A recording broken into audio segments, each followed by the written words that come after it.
आज के इस क्लास में सभी को स्वागत है। आज के इस क्लास में हम संज्ञा के बारे में पढ़ेंगे। संज्ञा किसे कहते हैं और इसके क्या प्रकार भेद हैं, इस पर हम थोड़ा नज़र डालेंगे। तो मैं अपने जितने भी सारे बच्चे हैं जो इस वीडियो को देख रहे हैं, मैं उनको कहना चाहूँगा कि इस वीडियो के लास्ट में मैंने असाइनमेंट के कुछ क्वेश्चंस, कुछ कार्य आपको दिए हैं। तो वीडियो को लास्ट तक देखिएगा और जो असाइनमेंट के क्वेश्चंस हैं उसको अपने घर पर करके उसकी जो फोटो कॉपी है उसको डिजिटली आप उसका फोटो क्लिक कीजिएगा और मुझे मेरे व्हाट्सएप नंबर पर सेंड कर दीजिएगा, तो जिसको मैं इवेलुएट करके आपको उसको सेंड कर दूंगा, रीसेंड कर दूंगा।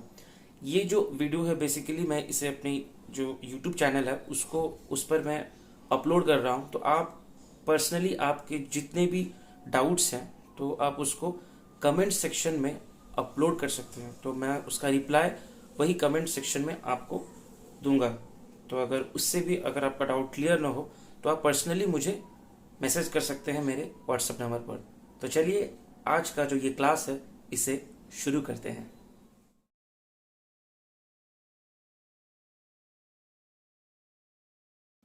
संज्ञा किसे कहते हैं? किसी व्यक्ति, वस्तु, स्थान, जाति या गुण का नाम बताने वाले शब्दों को संज्ञा कहते हैं, जैसे राम, घोड़ा, मेज, दिल्ली आदि। नोट देने वाली बात यह है, संज्ञा में वस्तु के अंतर्गत सभी पशु, पक्षी, त्योहार, धर्म, दिनों के नाम आदि भी आते हैं। संज्ञा के 5 भेद होते हैं: व्यक्तिवाचक, जातिवाचक, भाववाचक, समुदायवाचक, द्रव्यवाचक। इनके बारे में हम थोड़ी विस्तार रूप से ज्ञान अर्जन करेंगे। तो चलिए शुरू करते हैं। तो पहले हम देखेंगे व्यक्तिवाचक संज्ञा। जिस शब्द से किसी विशेष व्यक्ति, वस्तु या स्थान के नाम का बोध हो उन्हें व्यक्तिवाचक संज्ञा कहते हैं, जैसे रमेश, दिल्ली, आगरा, आम, गांधी जी आदि।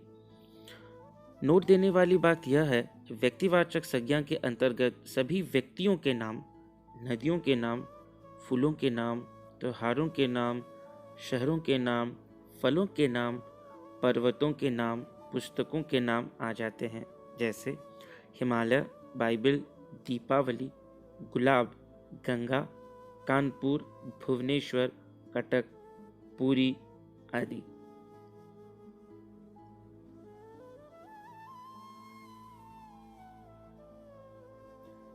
अब हम आगे बढ़ते हैं जातिवाचक संज्ञा की ओर। जातिवाचक संज्ञा से हमें किसी जाति का पता चलता है, जैसे बच्चे, पुस्तक, पशु, फूल आदि। अगर हम कहें मुझे फल पसंद है, फल यहाँ जातिवाचक संज्ञा होगा। मुझे केला पसंद है, तो केला यहाँ व्यक्तिवाचक संज्ञा के रूप में जाना जाएगा। तीसरा जो संज्ञा का भेद है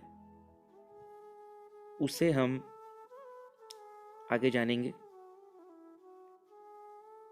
तो अब तक हम 2 संज्ञा के भेद पर ज्ञान अर्जन कर चुके हैं। तीसरा जो भेद है उसे भाववाचक संज्ञा कहा जाता है।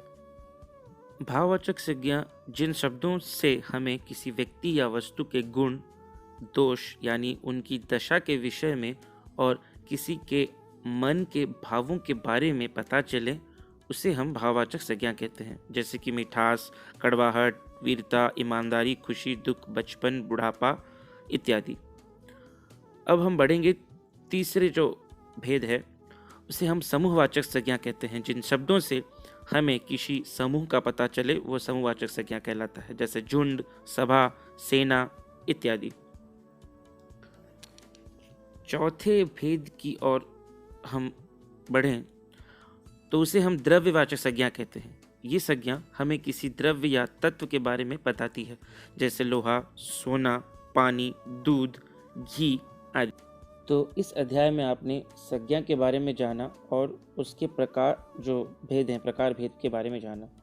तो आशा करता हूँ आपको ये पसंद आया होगा। शुक्रिया।